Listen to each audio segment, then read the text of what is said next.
Hukum Archimedes. Olahraga akuatik mengisyaratkan seorang atlet untuk berada di dalam air. Bila seorang masuk ke dalam air, maka sama halnya seperti sebuah benda.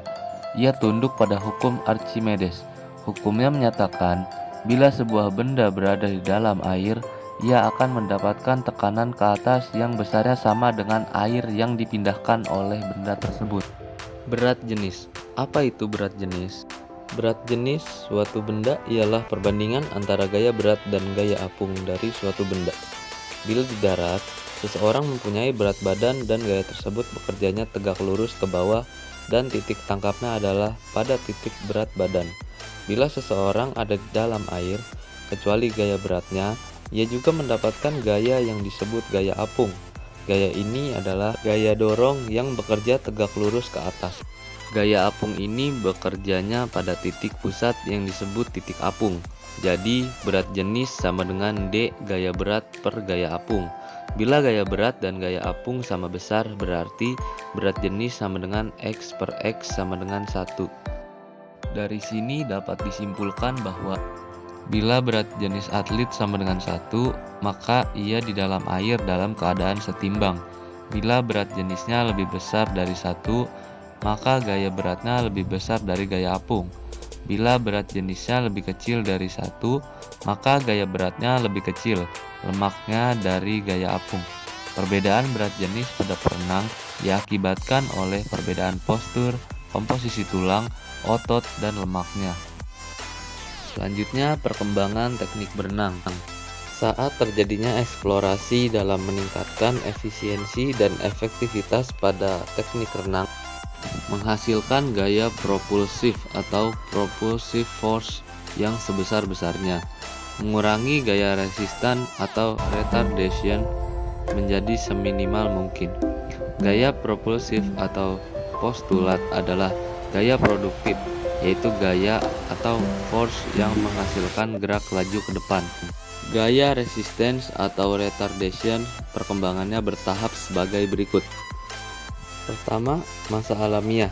Mekanismenya, gerak renang mengacu pada kehidupan hewan, misalnya gaya renang dari anjing, katak, dan ikan. Kedua, masa tradisional. Mekanismenya, gerakannya berada pada pertimbangan empiris. Pola gerakan pada masa ini sebagai berikut: kincir atau paddle wheel, roda gerigi atau caterpillar.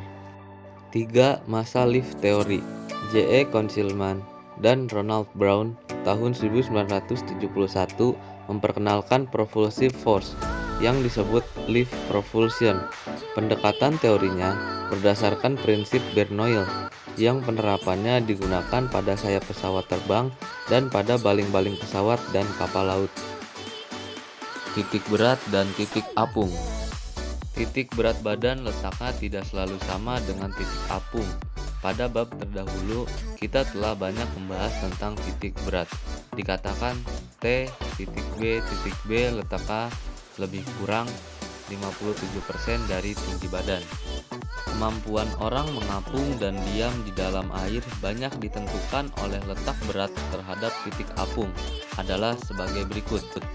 Pertama, bila titik berat berada di atas titik apung, orang tersebut cenderung kepalanya turun ke bawah.